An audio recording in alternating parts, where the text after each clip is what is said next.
me demande souvent pourquoi je n'utilise pas, pour suivre ma glycémie, de capteurs type Freestyle Libre, vous savez les capteurs qui se mettent dans le bras là sous la peau et qui vous donnent accès à une lecture de votre glycémie quasi en direct. En fait, ça envoie les données sur une application sur votre téléphone et vous pouvez quasiment suivre ce que fait votre glycémie toute la journée.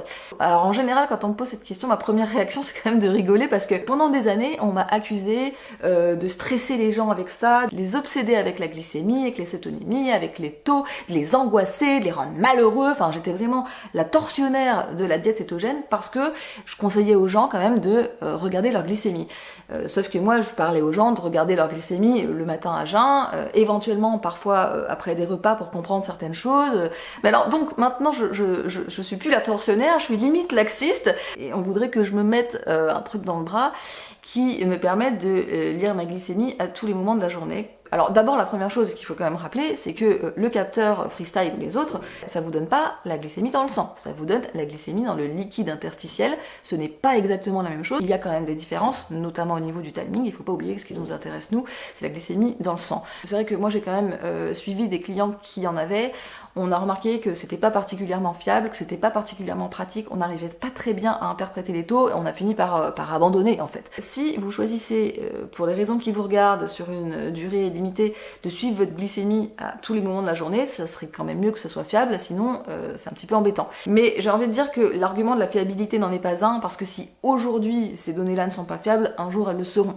Mes arguments sont un petit peu ailleurs, si vous voulez. Donc le premier, je vous l'ai déjà donné, c'est que je suis pas persuadée que ça soit une bonne idée pour tout le monde de s'obséder avec ça.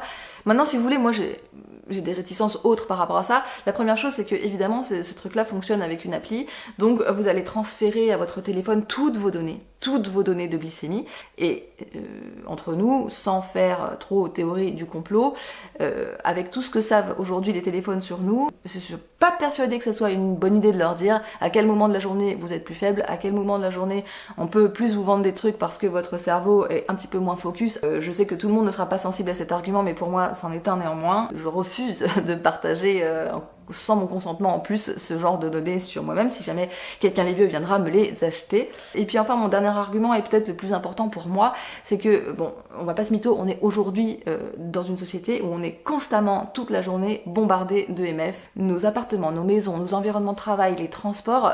On est fortement exposé à ces EMF, à ces ondes qui stressent nos cellules, qui génèrent de l'inflammation. Outre le téléphone qui se balade constamment avec nous, les gens aussi des bracelets connectés, des Oura Ring, des machins, des trucs, on est bombardé d'ondes.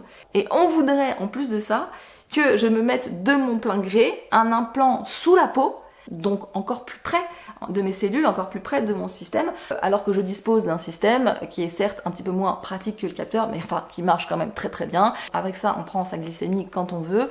On peut, si on veut, transférer ces données à son téléphone, mais on peut ne pas le faire. On peut garder ces données dans un petit cahier. Moi, c'est ce que je propose aux gens de faire en coaching avec moi, et ça suffit largement pour comprendre le métabolisme, pour protéger le métabolisme, pour essayer de rester un maximum dans la zone la plus efficace possible métaboliquement. Donc voilà, si on me demande mon avis, le capteur Freestyle aujourd'hui, demain ou dans 10 ans, pour moi c'est niet, et si cette vidéo vous a intéressé, je vous invite à lui laisser un like.